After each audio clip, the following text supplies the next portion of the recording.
We begin tonight at 11 with breaking news. 2 people shot on the east side of Indianapolis. We want to get straight out to Logan Gay, who is live for us tonight near 21st and Emerson. Logan, what can you tell us? What are you seeing right now? Hey, well, it's still very early in the investigation, and I haven't spoken with an officer yet. But what I can tell you is, like you mentioned, 2 people were injured in a shooting here on Kildare Avenue. I'm going to step out the way so you can see what's going on. You can see that it's very active scene going on right now. One thing that I do know is that the person that was said to be awake and breathing, according to IMPD, they were taken to the hospital. The police have confirmed that the second victim's condition is unknown. Again, this is all just very early stages, preliminary information. You can see that there is like a small crowd of people down at the end of the street. They're keeping us far away as they continue to process this scene. So we're hoping to get an update here soon from police. But what we do know is 2 people were injured in a shooting here on Kildare Avenue. As we continue to get an update, I will get that to you as soon as possible. And when we get more updates about the victim's conditions. Jenna, back to you. Yeah, Logan, thank you. Still very much an active scene there. We are also seeing a very large police presence tonight at IU Health Methodist Hospital. Our Alex Almanza is there right now working to gather video and information. This is a live look from the hospital right now. You can see those police lights that are there. About 20 minutes ago, Alex saw police escorting an ambulance to the emergency room. Again, all we know right now, 2 people are injured. Don't know any of the circumstances of what led up to this shooting, but Logan is on scene. We'll be getting some more information from police hopefully very shortly. And of course, we will be following this story throughout the show and in the coming hours. You'll be able to see any breaking developments on Sunrise starting at 6 o'clock.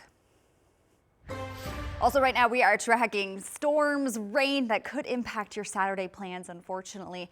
In fact, those thunder rumbles we could start getting some rain in the coming hours. So Angela, are we talking about a weekend washout or any dry time? A little bit of dry time, but more stormy and wet time than anything else, Jenna. We're going to get you to radar and show you the showers and storms that we're keeping an eye on. Nothing locally in terms of severe weather, and we're tracking a line of storms. And yes, there is some lightning associated with what you see across parts of Illinois. The warnings, the severe storms with this line south of St. Louis. So that at this point is not a concern. We do have some lightning with that line, so we'll increase our chance for some pockets of heavier rain and some rumbles of thunder overnight. Locally, just a little bit of rain in between Monticello and Logansport right now, but you can see what is out west on Future Track 13 starts to pivot our way over the next few hours, crossing the state line between 2 and 3 a.m. And this is the weather system that will keep us in and out of rain and storms for our Saturday. Angela, thank you. You can monitor these storm chances at home here on our WTHR streaming app anytime. It lets you track radar in real time and, of course, check in with Angela and the rest of our weather team when severe weather hits. In other news, tonight, a campaign to combat illegal gun buys is coming to Indianapolis. This is all about so-called straw purchases. So that's when someone buys a gun for someone who can't, including people with a criminal history. Now, state police, IMPD, the ATF, and the U.S. Attorney's Office are teaming up for what they're calling the Don't Lie for the Other Guy initiative.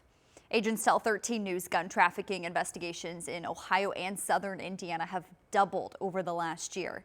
They say some people who get a gun for someone else just think of it as a favor, but they don't really play the tape through to the end.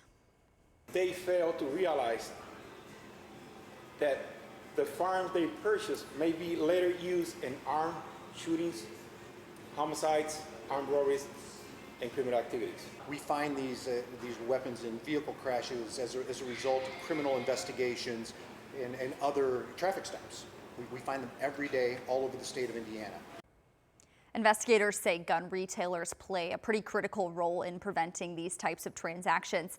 You'll see campaign messaging in those stores as well as on billboards, at Indigo shelters, online, and on the radio.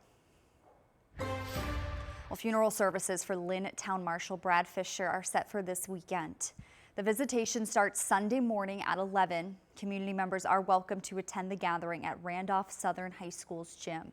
The funeral service starts a little later at 4 o'clock. That's followed by the burial with police honors at Spartanburg Cemetery. Fisher died Wednesday in Randolph County while on duty working to stop a chase. Fisher was hit by the suspect in a stolen car. And since then, we've heard so many stories about Fisher's impact from friends and family. You can see all those stories right now at WTHR.com.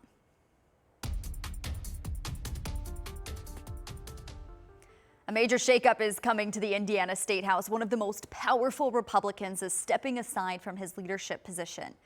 Senate President Pro Tem Rod Bray confirms tonight he will not seek another term leading the GOP caucus. He says he doesn't want to expose fellow Republicans to primary challenges. Bray's statement now did not specifically reference the recent redistricting battle or President Donald Trump. But Bray's decision does come after the president threatened to support challenges to Republicans who supported Bray in not redrawing our state's congressional maps. We talked to UIndy political science professor Laura Wilson about Bray's surprise decision. I think Bray probably did the calculus. He had been talking to colleagues, counting the numbers, and perhaps he came to the realization that he just wasn't going to have enough support if he decided to run again. The Senate's next leader won't get chosen until after the November election. Here's a quick look at other stories making headlines right now. Tonight, investigators are confirming the names of 2 people shot and killed last night, less than 5 minutes apart. 29-year-old Alana Steen died after a shooting on the east side near Washington Street and State Avenue. That happened around 9:20. Police arrested a man on a preliminary murder charge. Then just a few minutes later, police got a report of a shooting on the northeast side near 42nd and German Church Road. Officers eventually located 19-year-old Keith Castile Jr., who died from his injuries. They did detain a person at the scene, but released that person pending further investigation. Now, attorneys for a man on death row are asking the Indiana Supreme Court to deny a request from the state to set an execution date. Jeffrey Weisheit set a fire that killed his fiance's 2 children, ages 5 and 7, in Vanderburgh County. Weisheit's legal team argues they need more time to review the case. His lawyers also say the state does not currently have the drugs needed to carry out the execution. Police now confirm they found both parents of an abandoned baby that was found last week on the Far East Side. That call about the baby came last Friday night.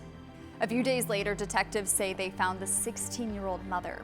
Now, according to court documents, the father is 21. He's now charged with sexual misconduct with a minor. Police remind parents in crisis that there are safe and legal ways to surrender a child. Indianapolis city leaders are now asking counselors to delay a hearing on a potential data center project. This is a proposed development in the Martindale-Brightwood neighborhood. The Metropolitan Development Commission is set to discuss the project next week, but we're told the city wants to make sure neighbors have enough time to get necessary information about the impact of the data center. As always, you can find all the latest local stories streaming anytime. You'll just want to scan that QR code right here on your screen.